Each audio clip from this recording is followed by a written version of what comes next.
Okay, so good evening, everybody. Thank you for joining us. If I could just ask you to turn your microphones off. We don't want to listen to people eating their dinner or getting drunk on beer and things like that. So I'm basically down near Brighton at the moment. So I'm the owner of Oyster Diving. We work very closely with Elka and Ahmed, and they've kindly arranged for Ahmed Gabr to do a chat for you tonight, which I'm sure you're going to really enjoy. As I say, I've recorded it as well, so if you've got friends or family, we had to change the link. Something went wrong with Zoom, I'm not quite sure what, so we've had to change it to a new link, so not everybody's going to probably work it out, so apologies if you've struggled to get in. So I'm going to hand over to Elka, who I'm sure will say a few words before handing over to Ahmed himself. So hope you all enjoy it, and thank you for joining. Right, okay, thank you, Mark. Yeah, thank you for hosting. Thank you for sorting this out so that we can do it at all, actually. So that looked a bit stressful there for a while. So yeah, I'm sitting here in Hurghada with Ahmed Gabr. And as you might have seen in the event, and the reason why you're here is the world record holder for the deepest scuba dive. And he will talk about that record dive, a little bit about the verification of the record, and then we're going to add something about some plans that we have with him here in Hurghada as well, which might be interesting for you guys as well. So I'm basically going to hand it over to him. I'm going to start the screen share, and then he can start actually introducing himself and talking about his dive. So let's do the screen share first. Thank you so much. Okay, here we go. Well, that's not the screen we want to share, so we want to go to the video that he wants to start playing. Yeah. Yes, there you go. Okay, enjoy, everyone. So everyone can see me here, right? All right, perfect. All right, thank you very much. Thank you, Elka, for the introduction. Thank you, Mark, as well, very much. I mean, like for the lovely introduction as well. I mean, like first of all, I mean, like I appreciate me being a host in your as to have an interview, like a webinar right now. Thank you for Ahmed and Elka. Thank you for Scuba Scene, and then it would be a great pleasure, you know, to cooperate with these guys, you know, in the future. I know Ahmed since 1997. We finished our instructor course together, you know, so deep diving, I mean, like it was like one of my main interests, you know, since I started diving. I'm Ahmed Gabr. I'm the official record holder for the deepest scuba dive. I'm an ex-Army Special Force. I quit the Army in 2015. And then I continued working as a diving instructor trainer. And I have other sustainability projects as well that I'm interested in. The record started with me. I mean, like the record started with me in 2008. I mean, like it was a 6 years project. This 6 years project, I translated or I summarized this 6 years project in 13 hours, 50 minutes, and this is the dive itself. So the dive, it took me 13 hours, 50 minutes to surf, to go down and go back to the surface again. I started this project 6 years before my record day, which is September 18, 2014, 6 years before. 2 years out of these 6 years, I was just thinking, can I actually do the record, or I think I can do the record? I always believe there is a huge difference between who you are and who you think you are. There is a big difference. So it took me 2 years to analyze myself first, analyze my abilities, analyze the target that I want to reach first. I mean, like, can I actually do it, or I just like hallucinating? I mean, like, so it took me 6 years first, I mean, like, to respond to this question, you know, like with a complete psychological stability. And then 4 years approaching the record. I delayed my record so many times. People during that time, they thought like I'm an attention. They tried to put me down, of course. I mean, like they tried like to, they thought I'm a deceiver. They thought like some of them like an attention seeker. Some of them, they thought like I'm expanding my business range, you know, and like I don't understand. I mean, like why business range specifically? Because I used back then, I mean, like I used to work only as an Army officer. And the last thing I heard, like I'm depressed and I'm trying to suicide, like to find like a decent way to suicide. Anyways, I mean, like, so I had two options here: whether I waste time responding to these things, I mean, like, then I'm not focused at all with the record, or just like forget about everything and then just focus with the record. And then, so I heard before, I mean, like I ran this record, I mean, like I want to have like, I wanted to have a personal record first, and then because I heard like Guinness World Record, they don't accept these kind of records anymore back then. I mean, like, and that was a big question mark for me. And then I contacted Guinness World Records, and then 6 months after I sent them the request, after I sent the application, they accepted the record. And then they sent me a guideline that I have to apply exactly. These guidelines, this is them, I'm going to talk about it right now, which is very strict. It's a bulletproof guideline that I couldn't, I mean, like some of them that it was like within my abilities, and the other, like it completely out of any scuba diver's abilities that I had to compromise with them.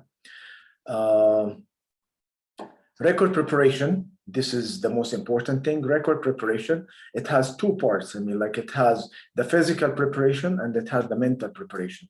Physical preparation, to me, I mean, like it wasn't a big problem. I mean, like I used to serve in the special force, specifically in the counter-terrorism unit in the army. So that wasn't a big problem. I completed my combat diver qualification course in the States as well. I had big grades in that, you know, so that wasn't a big problem at all. I mean, like the other part was psychological preparation, which is very important to me. I mean, like I'm breathing as well. I mean, like monitoring every simple thing happening to me and to my body.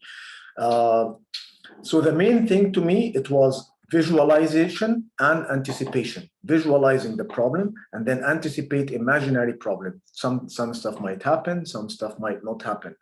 I'm just bearing in mind, like you simply go where no one else has gone before. And then I was doing deeper and deeper and deeper research. I mean, like, and the gases I was using back then, I mean, like, I realized, like, helium deeper than 300 meters, it has a big hallucination factor. And I was aware of this as I got my my main table from comics in France. So I contacted Guinness World Record. Guinness World Record, they started to give me the guidelines. The guidelines, it was crystal clear to me. However, that was a big problem. Some of them, that was a big problem. Let's see some part of the movie, that this is part of my documentary as well. So let's see part of it. I'm going to play some and then I'm going to pause after. The question is, why a man just by himself would like to go to such a question is, why?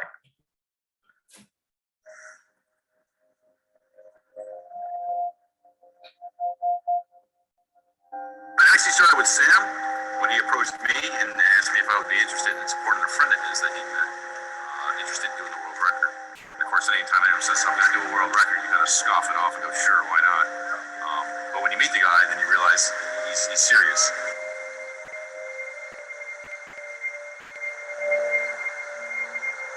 He called me up and said, yeah, I want to do 350. So my first response was like, have you gone completely crazy?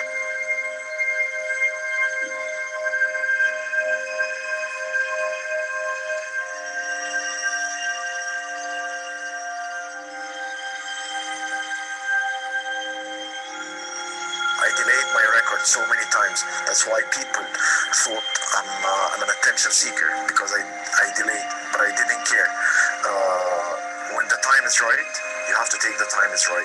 You can't be a victim of any kind of social obligation here. It's a long time preparation. It's 40 years like executing the record. Every day was something to do. Every day for me in these 4 years is something to do till you get closer and closer and closer till the past 2 months, you know, and then it's real, because at the beginning it was a dream. You have to realize what's the effect of pressure. I remember being a young research engineer at COMEX, watching a chamber, and the chamber was 700 meters. I remember I saw a droplet of water, and it went down this way. You know, if the atmosphere is so dense that the droplet of water fall like dead leaf, you realize that breathing gas mixture is extremely difficult, and the rest goes. You know, if you have any kinds of problem, any kinds of stress, the first thing that will happen your breathing is going to go out of control. And this is going to happen very, very slowly, and then it will get very quickly until it gets you into panic.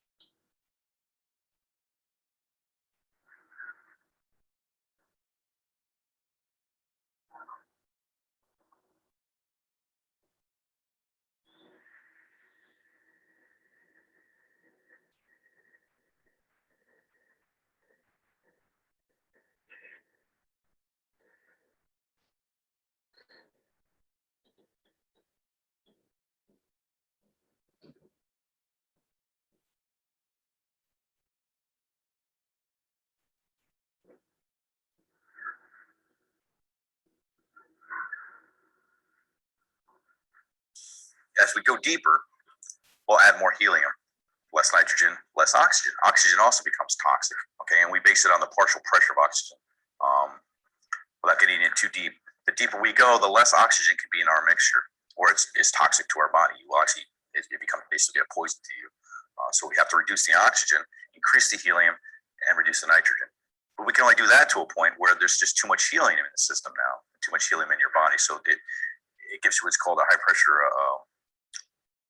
nervous syndrome. The most difficult part of it would be the 24 hours before the dive, because it doesn't have the full knowledge of what's going to happen. It doesn't have a full control of the situation because it's going to be alone at the bottom, and he doesn't know what will be the result. So he has to bet on the fact that he will survive. And in fact, to survive, you have to have a strong mental or a strong attitude. You have to believe in things like, I'm going to be an example for the other. I'm going to be an example for my country. You have to have a strong motivation and value. And beside that, you also have to spend 12 hours before the dive, because he was just left by himself and he's down. And this is why he must be extremely courageous. Right. So it's how can I close here? Right. I got it. So the actual plan for me, I mean, like to go to 350 meter dive, 350 meter. I mean, like I had to stop. I mean, like that was the actual plan. I was studying what happened before with the previous record holders. So I understood. I mean, like 350. I mean, like I had to stop at 335 meters. And this is the tag I got from 335 meters due to high pressure nervous syndrome. And then I stopped at 300. The tremors of the HPNS, I mean, like the maximum at 335 meters. And then the verified depth, you know, according to the Guinness World Record adjudicator, he was present at during that day. He subtracted 2.65 meters. For no reason actually, and then it was the final depth was 332.35 meters. All what we're going to see right now, I mean, like it's before that, I mean, like we were in contact with Guinness World Records. Guinness World Record, we were planning on the initial plan, like to invite an adjudicator, because we have three methods to verify this record via Guinness World Record. First of all, like we have to have like two independent witnesses. They have to be present, an audit firm, an international lawyer, and then we send all the video like taken during that time to the Guinness World Record, the Guinness Book of Record, and then they verify the record here, and then. But however, I mean, like they wanted the moment I take the depth tag from the bottom, which is actually literally impossible because cameras, we didn't have camera, like we guaranteed like to go to that depth first. That's number one. Number two, we were not sure if I have the camera, like have it put like at 300 meters, like if I go deeper, that means like I load the moment, like I'm grabbing the tag of the 300 of the 350 supposedly, you know. So, but we had like few depth tag that I'm going to talk about them right now. Guinness World Record, back to Guinness World Record.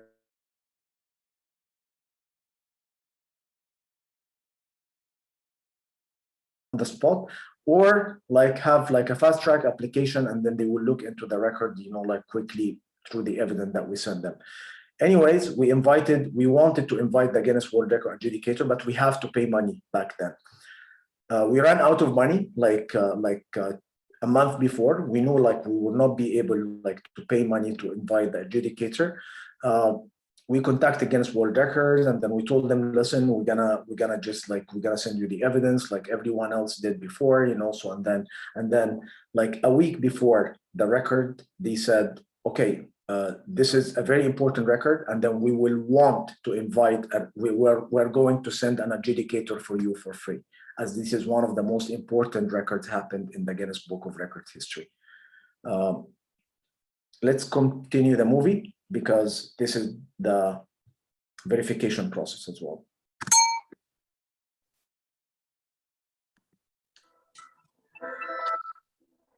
This is the record day here.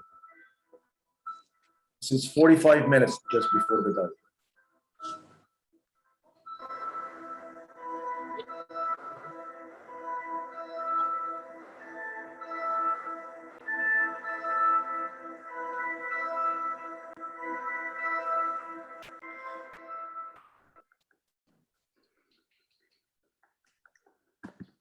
Okay, this is, I mean, like Guinness World Record, they wanted to have any of the computer have the reading of the depth.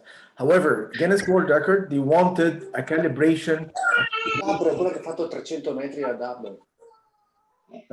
Guinness World Record wanted a calibration certificate from the manufacturer of any of the computers to make sure that this computer read, because every computer will vary from fresh water to salt water, from each model as well. It will be a different, but they want to have like a specific number. So my main computer that I used, I mean, like back then, I emailed the company. They didn't send me any action. I mean, like they didn't respond to me at all. I mean, like they told me, I mean, like at the end, I mean, like I sent them another email, and then they didn't respond again. And then the last email, which is a little bit aggressive, they responded to me, and then they told me, okay, send us the computer, and then we're going to tell you exactly. I mean, like we're going to test it for you. So the answer for me, it was very clear that they are not going to send any calibration certificate for any of the devices. So alternatively, we had to tell them, I mean, like we can't do that, and then we had to find an alternative. The alternative was to import this rope from France. This rope, we had to send it to Cairo University in the National Institute of Standards, and then they had to calibrate and measure in.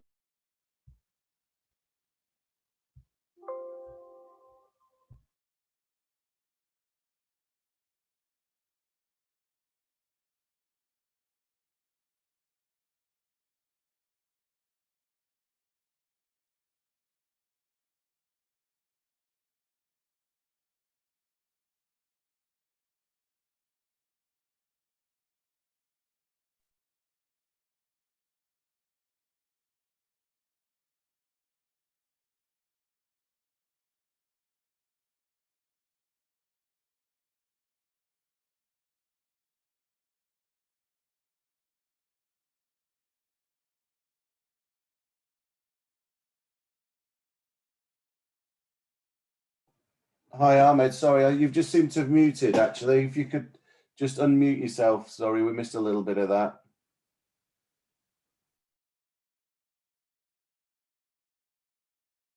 Unmute. Yeah, now it should be okay. Is that okay now? All right, sorry, perfect.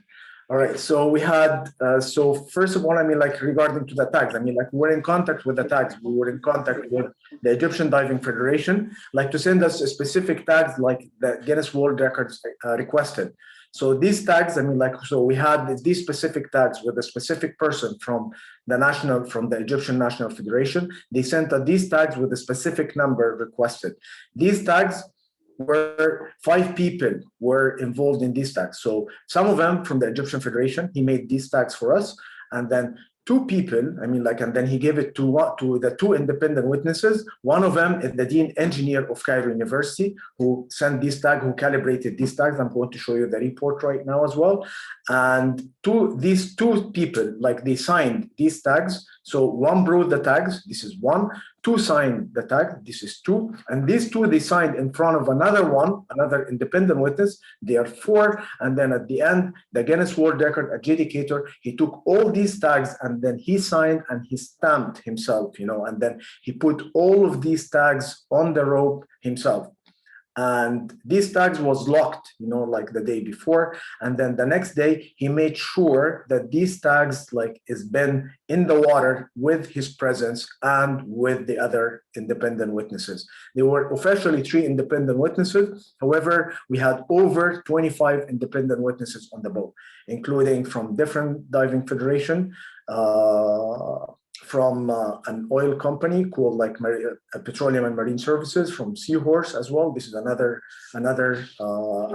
oil company in Emirates. They are as well one of my sponsors. Yeah. Can I show the report of the tag, Elka?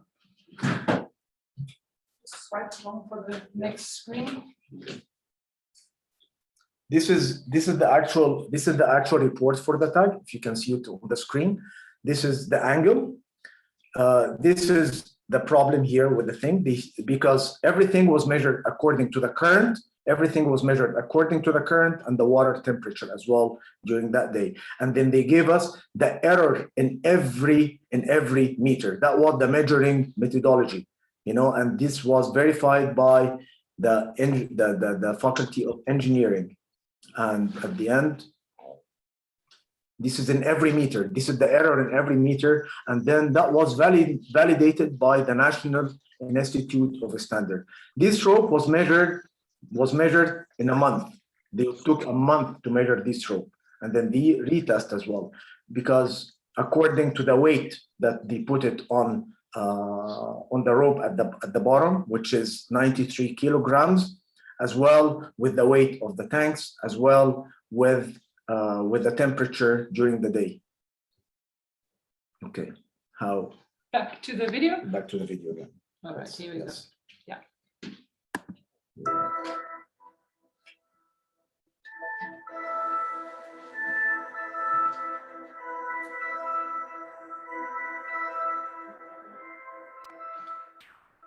This is the rope.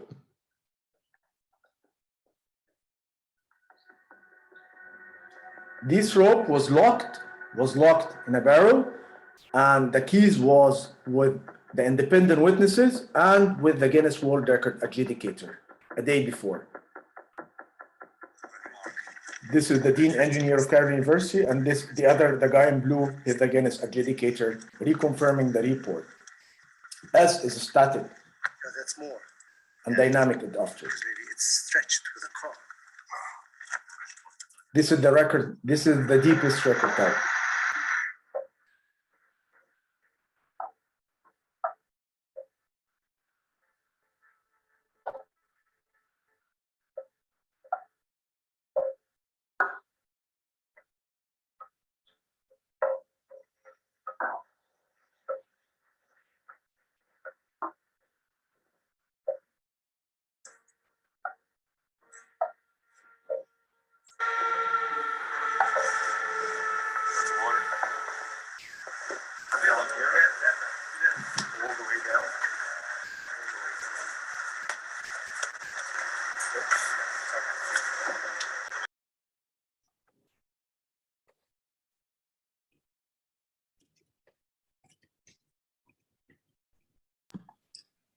Before I entered the water, the Guinness World Record adjudicator, he had to search me first before, even that we told him there is no point for that to avoid any kind of peer pressure. However, he was insisting to do so.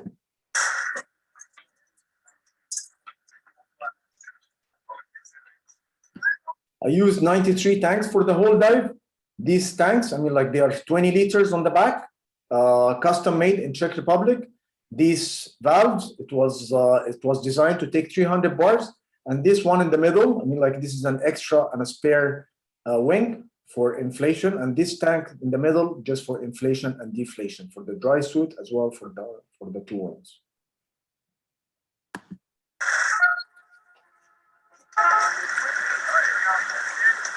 I weighed 120 kilograms that day. Elka's laughing.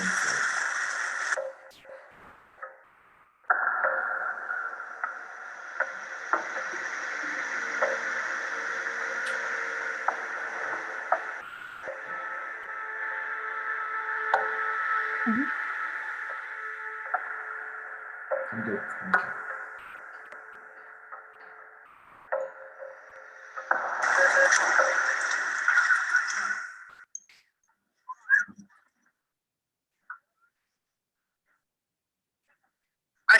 Has she gone yet? She should go now. Go, go, go.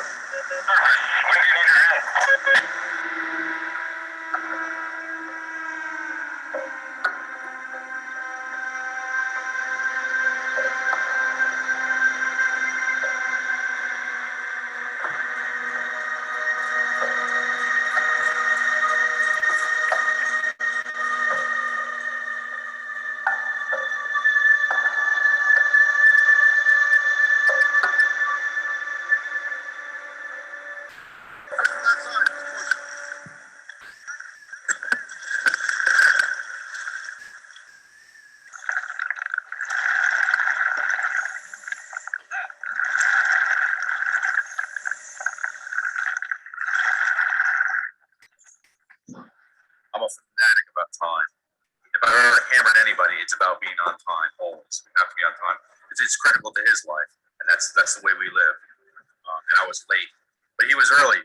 But it kind of negated it only because I was ecstatic at the fact that I saw my friend down there, and I didn't have to let everyone else know that he wasn't going to come back because there was always that risk, and I was going to be the first guy to figure that out. I still haven't emotionally dumped that baggage yet, but I was ecstatic for the fact that he's there.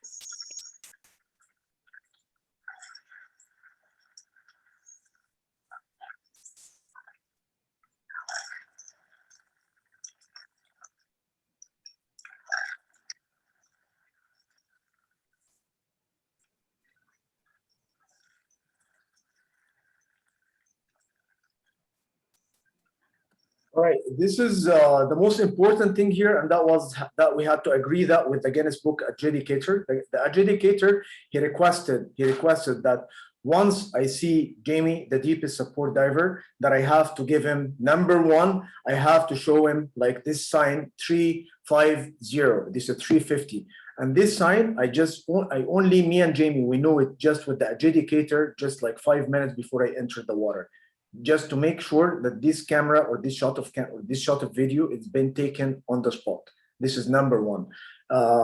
Number two, I had to show him the depth tag just right on the spot to show him the exact depth tag that I retrieved, and then I had to give him. However, I had this nightmare like few months before. I had two nightmares first. I mean, like the first nightmare is like to get the tag from the bottom, and then I drop off the tag. I mean, like that means there is no record, because the record is actually simply the tag. So if I drop the tag, after I got it, that means there is no tag. And then I started to feel that, with the tremor, because I tried to open the pocket of my dry suit to trying to tuck the tag in it, However, I couldn't do that. I mean, like, and then I started like to do it at the shallower depths. I mean, like I did that already. This is the first nightmare I had. The second nightmare is to give the deepest support diver the depth tag, and then he drops it off, and this is a nightmare. Then there is no record either. I mean, like, and he had the same nightmare as well, which is very important. The angle of the rope itself, I mean, like, or the angle, or there is no need like to measure the angle of the rope, because that was already calculated in the dynamic scale models in the rope, and calculated and verified by the National Institute of Standards. However, the engineer did it with the adjudicator just 15 minutes, just right after I left the surface, and he measured the angle. And then, if you are interested in the mathematical calculation, it was sine A over A equals sine B over B equals sine C over C. They figured out they had to subtract 2.48 meters. However, it ended up, like he announced like minus 2.65 meters. So the final depth was 332.35 meters. However, there was no point for all of that, because it was already calculated. The reason he did it 15 minutes just right after the record, after I left the surface, because 15 minutes, this is the time of achieving and retrieving the depth tag. So this is the actual incline of the rope, that should have been taken as well, because this is a free floating system. The free floating system as well, it might hit any platform of the sea, so that might affect the angle as well.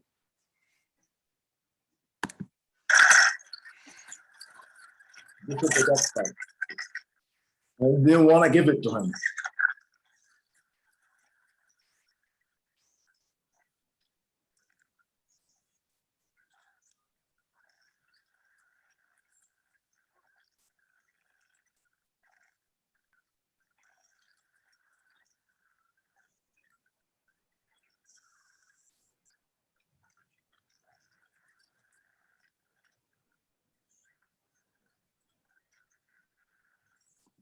I didn't know about that either.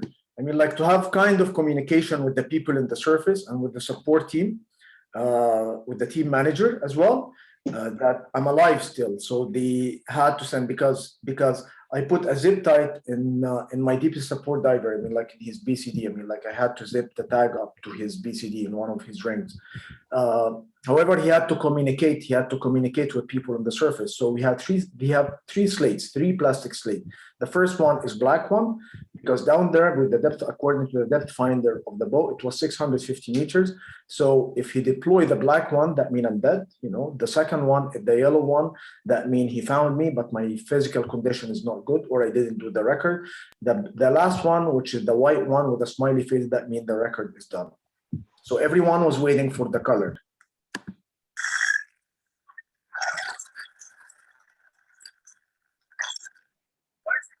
What's the color? White. White? Yes. Yeah. Whoa. Shut up, please.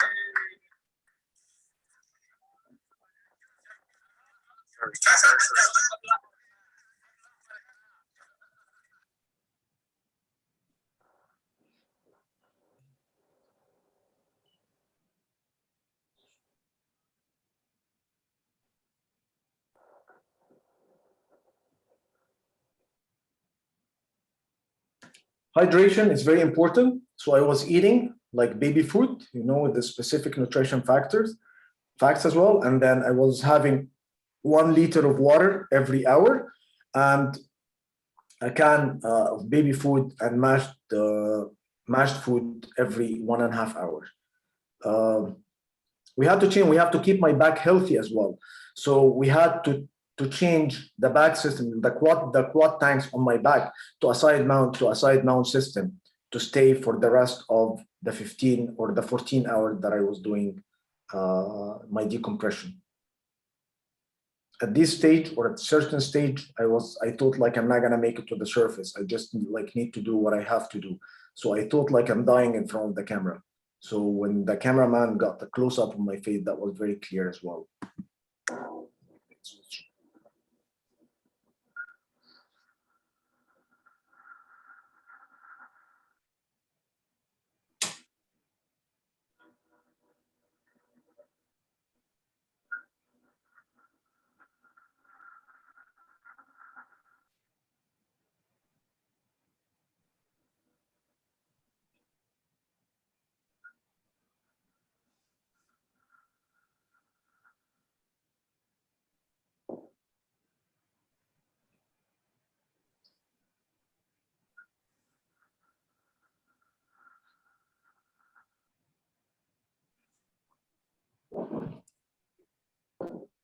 Well, then I had a second wind, and then I had oceanic white tip shark. He was around me for 6 hours. Yeah, he's spotted here.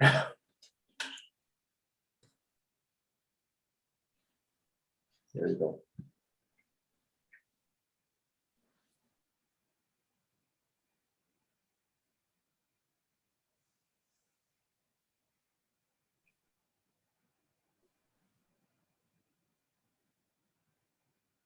Baby one. Mm.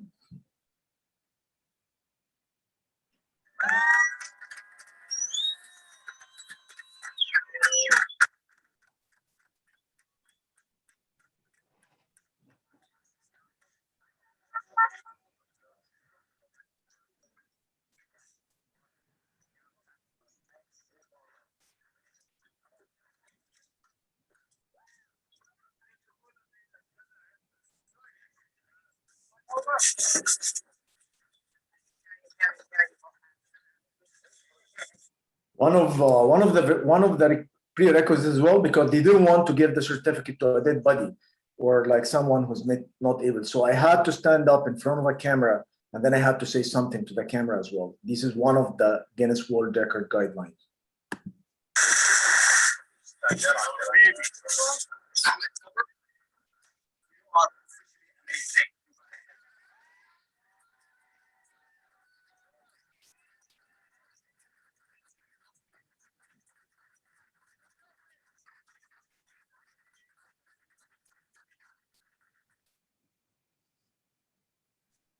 Well, this is it for now. So I will, Ahmed and Elka, I mean, like together, and I. So we're planning like to have few trips together, you know, like Ahmed is going to Margaret. So I will just run some classes, like the normal technical classes in there on this boat. And as well, like future-wise, I was discussing with Ahmed as well yesterday that we are going to have 100-meter plus, you know, like as well master classes. So just join us in there. So I would be happy, I mean, like to give the And maybe wait for questions. Oh yeah, if you have any question here. So yeah, Mark, I don't know how you want to run the questions. Just give me a second. So I can't see anybody with their hand up at the moment. We did have somebody earlier, but he's put his hand down. So if anyone wants to unmute themselves kind of one at a time, we'll see how that goes. If we get too many people trying to ask questions at the same time, then pop your hand up and then I will call your name out if I can pronounce them all. But some of the names I might have to apologize on the pronunciation. Okay, I have a question. Okay. So how long did you stay at 6 meters? Since this is supposedly the longest stop. 3 meters. The sea was a little bit rough. I mean, like 6 meters. I mean, like I cannot recall the exact stop. You know, like however, at 3 meters it was 2 hours plus. Okay. I've got a question, Ahmed, which I know that probably a lot of people will be dying to ask is stops. However, the shallower, the longer you're staying.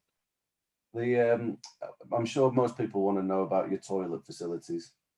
Yeah.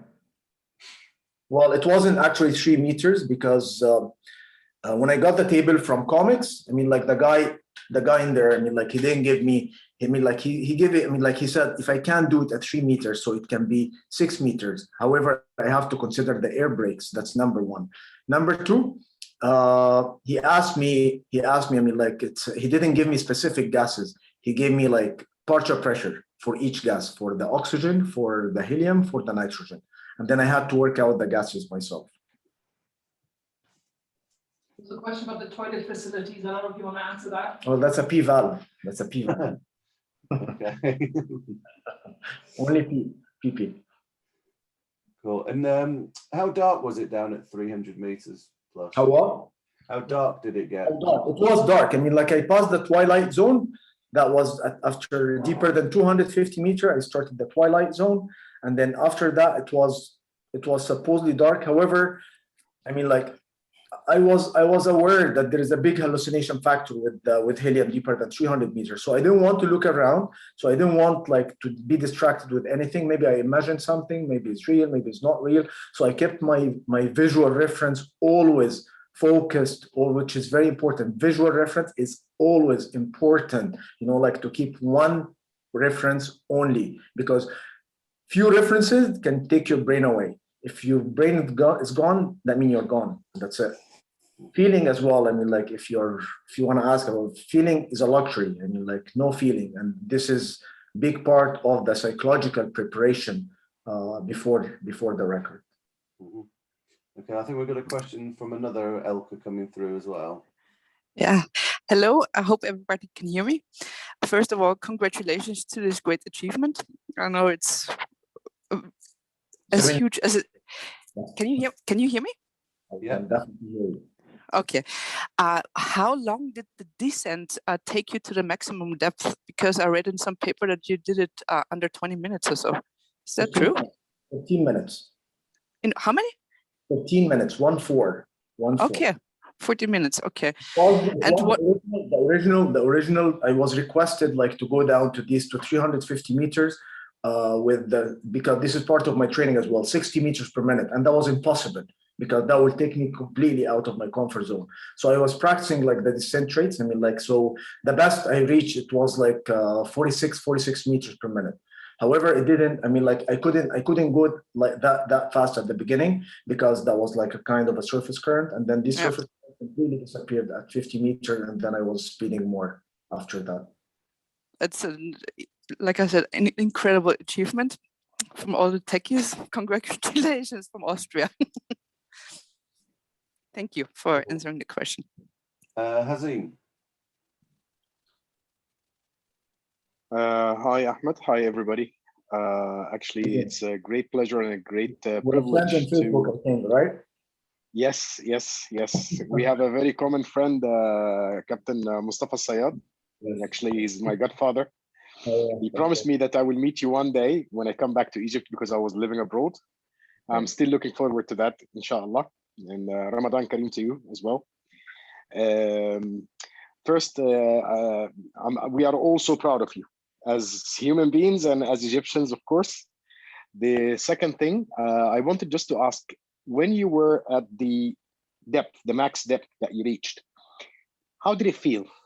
Like, you know, I know that you was focusing on not to get hallucinations and not to get distracted, you know, because it's very critical and, you know, danger is imminent. So how did it feel? What was going in your mind? Sorry, I know maybe it's personal, but I just want to know first.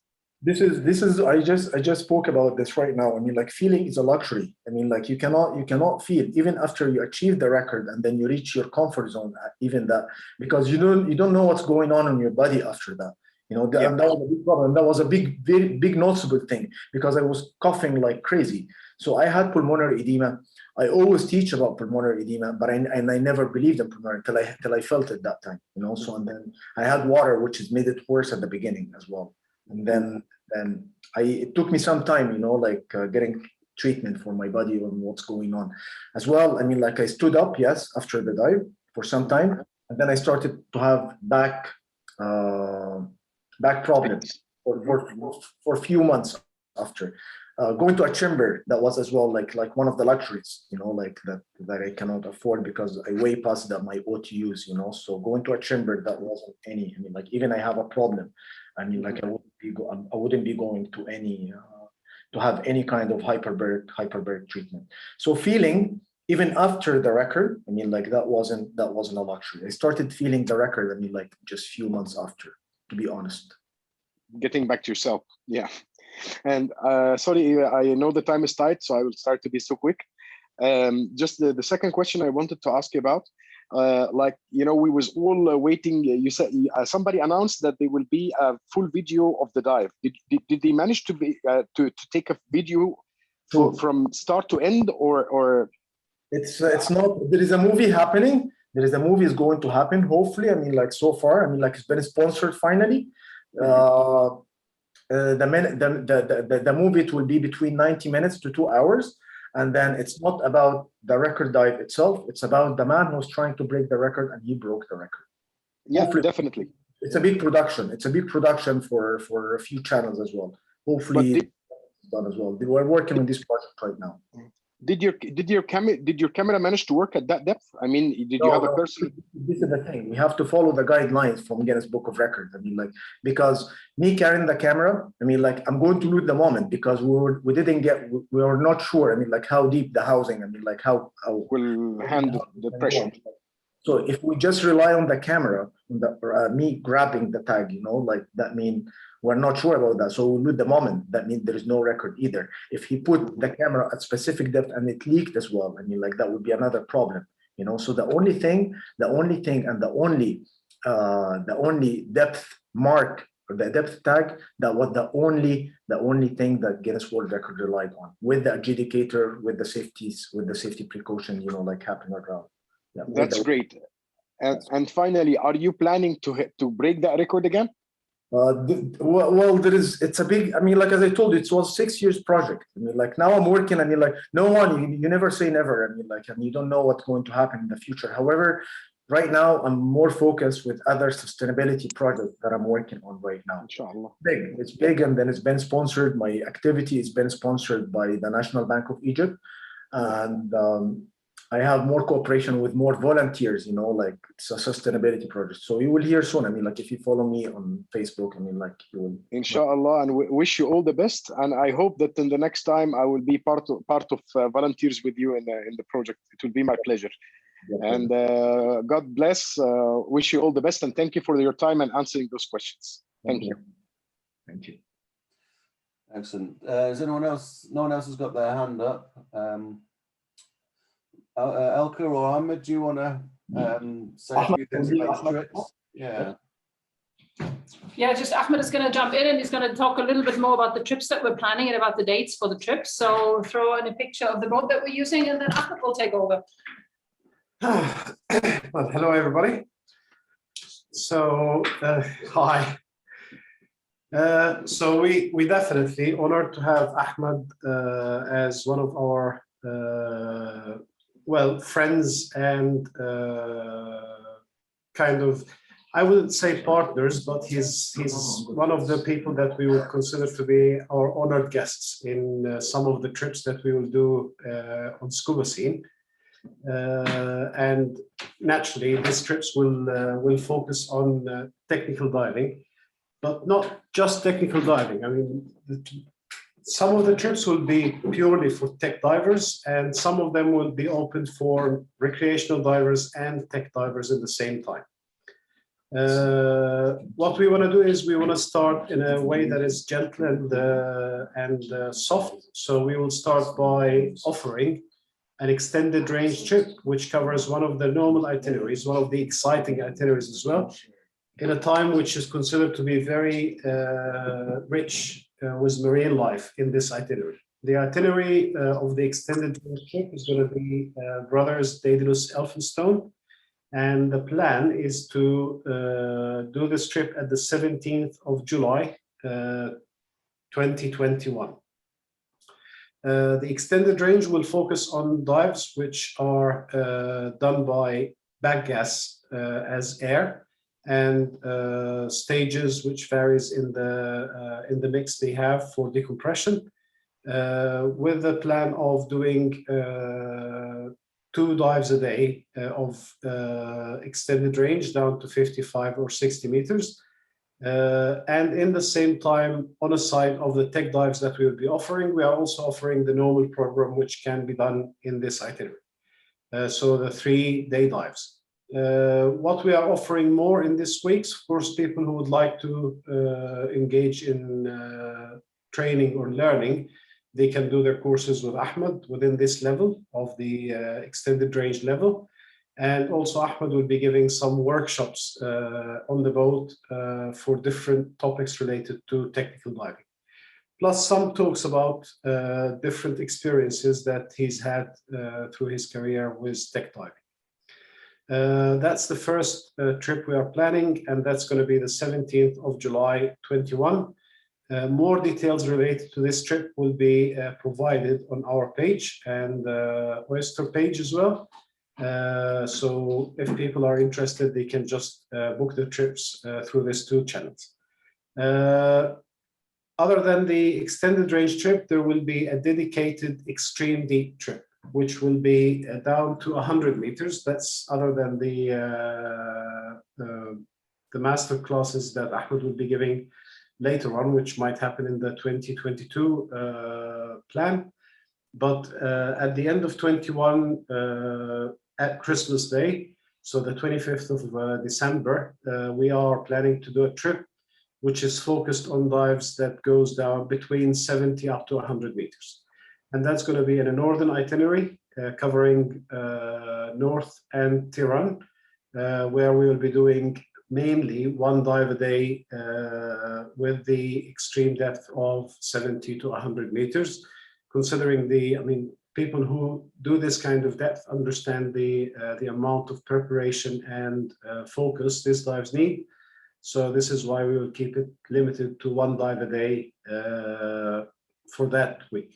And that will be focused mainly on technical divers. Of course, if you have a partner or someone with you that is a recreational diver and would like to come, we'll still accommodate them. We'll have a guide for recreational diving, but the main focus of the week will be the dives that we will do for technical divers. These are mainly the two weeks that we are offering for this year, and hopefully we'll have more to offer for years to come. And these are the 2 weeks offered with Ahmed. We still open technical diving in all weeks, so all of our weeks can accommodate technical divers, and we will be happy to provide tech guides and tech equipment for technical divers in all the weeks that we are doing from hopefully July onwards till the end of the year. So this is basically our plans with Ahmed and our plans in relation to technical diving. Again, if you have any questions related to these points, please ask. Fantastic, thank you, Ahmed. I mean, there's not many places in the world that you can get to dive with the pinnacle diver or whatever the sport you're into that you can do this. So it's literally a once in a lifetime opportunity for people, I think. Yeah. And very, Plus very also exciting. our plans, I mean, in relation to extreme depth is not just limited to going down and coming up. We also have dive sites that actually offer value. So we have canyons, we have wrecks that are actually at this depth, which makes it quite interesting and more kind of valuable to do. Fantastic. Sounds really exciting. Cool. Elke, have you got anything else you'd like to add before we wrap up? Hasn't been a question?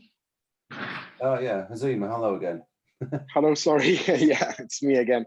Sorry about this. I just wanted to ask regarding this trip, because I'm an IDC staff instructor in PADI, but I didn't do any technical courses yet. Would there be the chance to complete a course during the trip, or it's better to do a course before joining the trip? Hazem, if you're talking about the first week, which is the extended range one, yes, we can do some courses within this level. So between, well, basically the courses that we can do, well, we offer PADI, we offer TDI, we offer, well, these are the 2 main ones that we offer. So the courses that we can take in this week will be decompression procedures, advanced nitrox decompression procedures, and extended range. That's the TDI ones. If you want to do them as PADI, then it's Tech 40, 45, and 50. So these are the courses that we can offer in the first week, which is the 17th of July. And would this be with Ahmed or a different instructor? No, with Ahmed, yeah.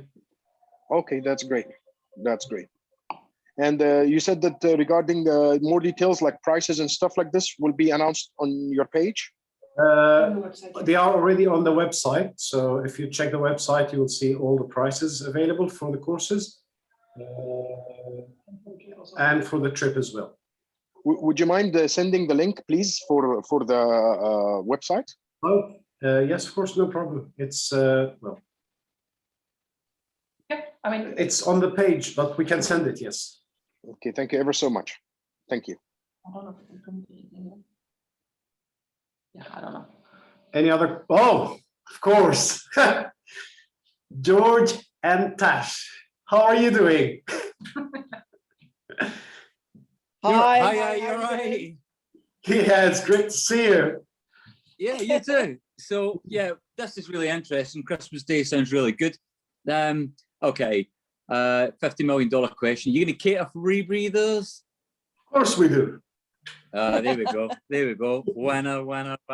No, looking forward to it, and you know, as much to see you guys as to see Ahmed as well. So you know, yeah, I think it'd be really good, don't you? Yeah, it'd be great. Yeah, I'm going to look into this. Thanks very much, mate. A great presentation. Boat looks fantastic.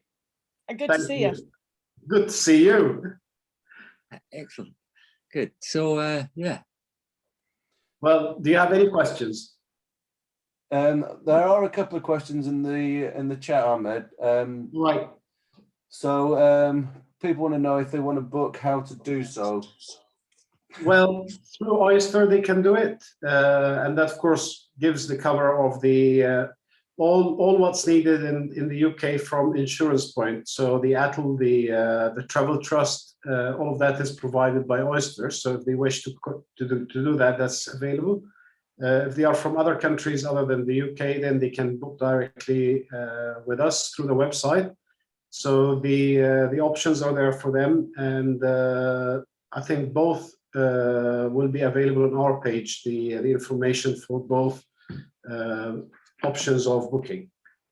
Our website and the website of Oyster as well. And Elke is writing the our website now on the chat.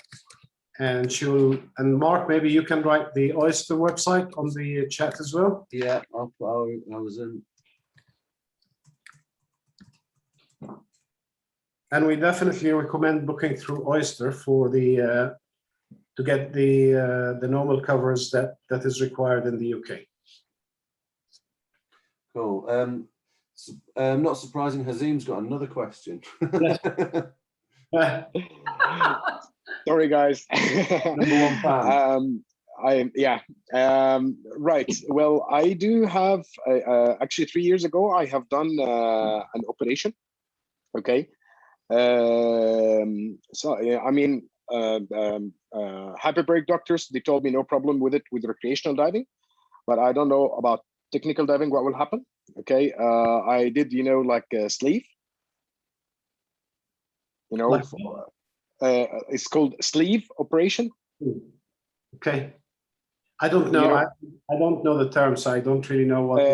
Sleeve is like they take a big chunk out of my stomach, you know, so I lose weight. Okay, now I understand. Yes, I think I know what the operation is. Yeah. So does it have any? This is not within our limit of knowledge. So you have to get back to someone who knows more about it. You have to get back to a physician, or you know, preferably someone who knows about diving and the side effects of diving in relation to this kind of operations. Yeah. Especially if it affects your metabolism and the you know, your blood circulation, whether if you can actually manage doing higher levels of inert gas in your system. Okay, I see. Been 3 years now. In the UK, feel free to email me through the Oyster Diving website, and I can recommend some actual dive medics in this country for you if you're anyone's based in the UK. But dive medics are based in pretty much every country around the world, so just Google it. Thank you. Cool. We've got a question here, Ahmed. Which gas do you breathe on the bottom, and which travel gas do you take with you? So I don't know if that refers to the previous Ahmed, or whether you're talking about on the trip. Sorry, Mark? So there's a question here from Friedrich. Which gas do you breathe on the bottom, and which travel gas do you take? So I'm guessing that was a question for the previous. I was talking about the extended range trip. The bottom gas will be air. And the gases, the deco gases will, I mean, it varies between what you prefer, but if you want to take 2 tanks, then maybe 40 and 80, or you can just take 1 tank, 1 stage of 60. Both of them will cover the extended range quite nicely. As for the extreme depth, then mostly it really depends on. People have the different kind of opinions about this, but it's normally the 100 meter is about 1360. That's for the bottom gas, and then you have a travel gas and 2 deco gases. If the question is related about what we can provide on the boat, we can provide everything. So we can provide all different mixes without any problems. Perfect. So apologies if I didn't get around to asking you a question. I've been busily trying to let people in and out of the Zoom, people obviously losing connection. So I've not been able to keep my entire eye on all the questions all the time. So Yeah, the gas in the deep is 1360. That's for open circuit. The closed circuit, sometimes they use 1060 or 860 because they have a lower set points, partial pressure for their units. Cool. 616 question mark. 16, that's 816. That's very that's no, that doesn't work. I mean, if you have such a low oxygen, you must have a much higher, much higher helium to it. Otherwise, this mix will get you knocked very quickly, and you cannot reach this depth with that amount of nitrogen. Okay, I think we've kind of answered that question anyway. So unless anybody else has got any questions, I think we'll maybe call it a night. But personally, I'd really like to thank not just you, Ahmed, but obviously the other Ahmed as well for a fascinating talk. I was lucky enough to go to the one that he did at the National Geographic Society a couple of years ago. So hopefully, when he's back in the UK, he can do another one maybe. And the prospect of being able to actually book a holiday to go diving with him is even more exciting. So if anyone's got any questions on Scuba Scene or the trips with Ahmed or any other trips that run on Scuba Scene, such as the shark trips with Elka. So some of you will probably have seen the presentation Elka did a couple of weeks ago. You can find it on the Oyster Diving Facebook page, which is just facebook.com/oyster diving. As well as a number of the other trips they do, which is anything from fairly new divers from sort of the northern wrecks and reefs itineraries through to obviously the more technical diving as well. So it's everything for everyone, and we're hoping also to look at doing sort of maybe family trips in the future as well. Okay, cool. Well, Mark, thank you very much for organizing it, for sorting out our technological problems in the beginning. And yeah, thanks everybody for joining in, and yeah, have a lovely rest of the evening, and hope to see you in Egypt soon, basically. Cool. Okay. I'll put the recording of this on our Facebook page tomorrow via YouTube, if anyone wants to share it, or if some of you missed the beginning of it. And our page as well. Okay. Thank you very much.